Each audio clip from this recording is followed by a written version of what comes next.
In the heart of a crisp autumn afternoon, Claire Jennings found herself seated upon her customary bench in Willow Park, a weathered paperback and a mug of steaming coffee resting upon her lap. Life in the quaint town of Fairview was calm and unassuming, and Claire took comfort in its steady, tranquil rhythms. And yet, upon that day, a disturbance disturbed the placid waters of Claire's Fairview reality. To Claire's surprise, a tall black man made his way toward her, his footsteps marked by a noticeable limp, his body fatigued. He wore a pair of well-worn jeans and a faded hoodie, his skin coated in a fine layer of dust, his eyes betraying a weariness that could only be born of days spent without the refuge of a home.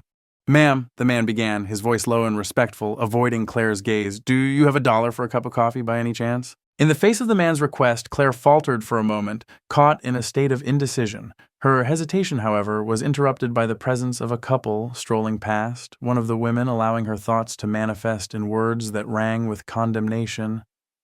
"There goes another one. Honestly, some people just attract trouble." Her voice was unmistakably directed at the man before them. Claire, however, refused to be swayed by the couple's prejudice. Instead, she turned her gaze upon the man with an analytical, yet sympathetic eye. Beneath the layer of fatigue and shame, she saw not a threat, but a fellow human being, one who seemed as though the weight of the world rested upon his weary shoulders. "Forget the $1, she said, rising to her feet with a sense of conviction. "There's a cafe just across the street." As Claire led the way to the cafe, she could sense the weight of judgmental eyes upon her, the silent censure of passers-by. Her choice was not one that was universally accepted. Even her dear friend Margaret was quick to voice her concern the following day. "You? Taking some random street guy to lunch? Claire, that's just asking for trouble. That's how people end up in hot water." Claire, however, was undeterred by the scrutiny of others. She learned that the man's name was Marcus, and as they sipped coffee and nibbled on sandwiches, he revealed fragments of his story, tidbits of a life that had seen him depart from Fairview, only to return, years later, his heart heavy with personal loss. He didn't ask Claire for anything more than the kindness of her company, the warmth of her generosity.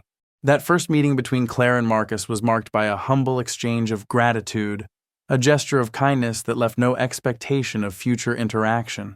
Yet, 2 weeks later, an unexpected surprise awaited Claire in her mailbox, a handwritten letter, the elegance of its script belying the sentiments within.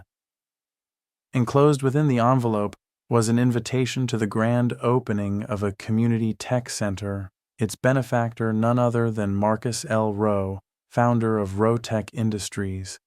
The grand opening was abuzz with excitement, the air charged with the energy of local officials, philanthropists, and reporters who had gathered to witness this momentous occasion.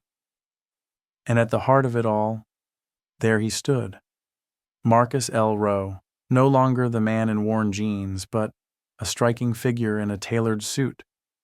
It seemed that this was no ordinary man, but a tech entrepreneur of extraordinary wealth and influence, known for his generous investments in communities that were often overlooked by society at large.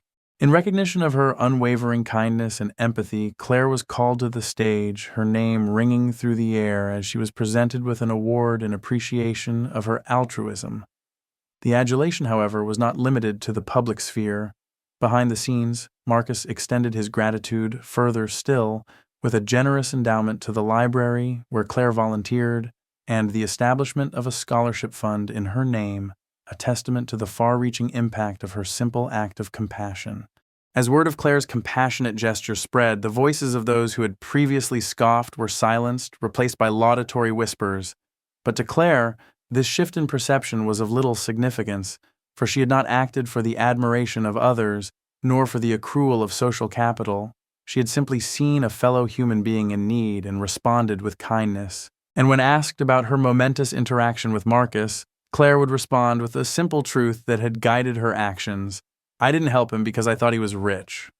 I helped him because I knew he was human. And when we forget that someone is human, we lose our own humanity." Her words were a testament to the enduring power of kindness, a reminder that the greatest currency we possess is empathy.